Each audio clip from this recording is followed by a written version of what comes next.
think a lot of things is perception. Actually, interview, how much do you know of a person in 30 minutes? Right? But so it's all based on gut feel and perception. So very basic things like, do you show up on time for the interview? Do you come very flustered with messy hair, not well prepared? These are all telltale signs of what you are capable of doing. And I think that, and then of course, you also have to learn how to engage your interviewer. You need to connect with the interviewer. You need to find a commonality, right? The meeting of minds. It's not easy in 30 minutes. But over time, I would just say again, practice. When you may not pass in the first attempt, but after many attempts, you also grow more confident. And that helps a lot. And maybe do role play with your family members of your peers to be well prepared. I'm a much less nicer person when it comes to interview compared to Irene. Being in finance, so in the past when I was at City Investment Bank, when I interview my interns, definitely the first few questions will be technical questions. So I remember the formulas of, say, WACC, WACC from 20 years ago when I graduated. And if I can remember it after 20 years, I don't see why the interns can't bother to read about it and understand it. So the first few questions I ask will definitely be technical questions. So make sure, even if you don't know a lot about the technical question, just read up a bit on it. Even if it's for the sake of the interview, just memorize it, right? And if you can memorize it and show it to us that you know about it, it's a plus point already. So, yeah. So for me, I didn't interview for a very technical role per se. So a lot of it is really making a conversation. So it's like instead of like thinking you are talking to a superior or talking to get something out of it, more of like matching each other energy, I would say, matching each other like requirement. Because it's not to say that if you fail the interview means you are not matched or not good to that role. It's more of like a lot of times it's like, are you matched with the person that interviewed you? I personally think most of the time that's the case. So I would say be interested not just in the role itself, but also be interested with the persons that you're working with. So for example, remember the person name. Yeah, and then in the conversation, you can so-called. It's not to say that every sentence you say, oh, Eric, it's too over, but occasionally you can like so-called recall his name, and then not just thinking about I want to get this role, or more like I want to like work with you kind of thing. Because in the end of the day, if you're working with the person, he's most likely your so-called manager or supervisor. So they also need to understand or know you, whether I can work with you together.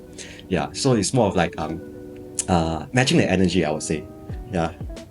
Don't put the intention of getting the job or getting the role too strong, because it can help. Yeah.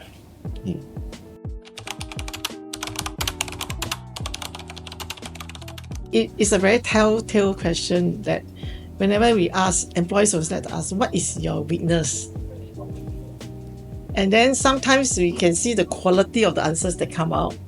Some will be they are very defensive when you ask about what is your weakness. I mean, when we ask what is your strength, wow, very, very eloquent, but you come to what is your weakness, then you can sense a little bit of defensiveness. So I think that's how I can see the telltale signs of the person, right? Sometimes some of the answers come across as very generic or not sincere, or maybe not so honest. You can sense it. I just feel that sometimes I can sense the person is not telling the truth. Actually, the key to answering that question, what is your weakness, is to answer in a way that makes you even more positive, right?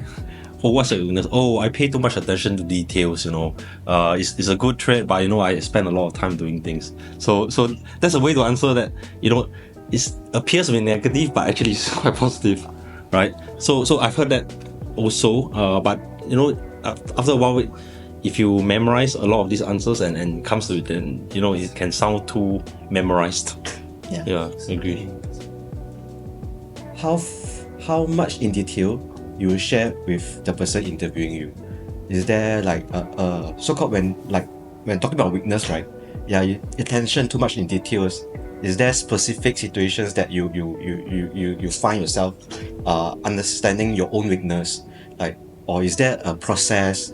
So I would say when all these kind of questions come in, right, I would hope, I wish that they will share more about the scenario or the occurrence that they met lah.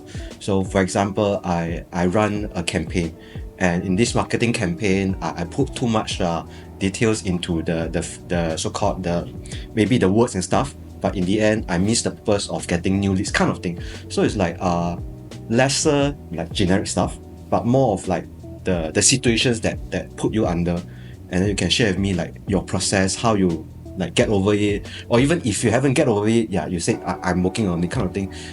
It's more human, I would say. Yeah.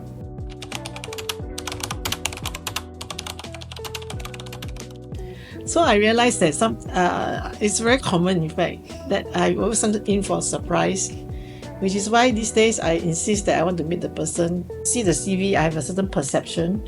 Then when I look at the Zoom, I also had another perception, but when the person finally joined my company, that is the real perception. So these three, I find that the learning curve for myself as an employer is that first, okay, look at the paper.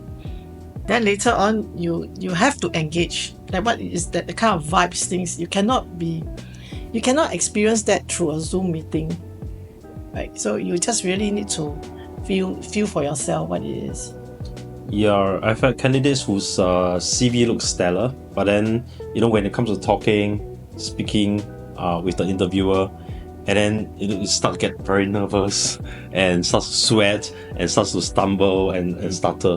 So I think obviously these are things that I can't tell from the CV. So of course, I mean, you can't help being nervous, right? But it's just maybe the person should have practiced a bit more at home or in front of a mirror, or anticipate some of the questions that I might ask and therefore have prepared answers for them. So I think that would have been better. So in this case, this candidate was quite unprepared and also very nervous. So I think that's something that I faced before.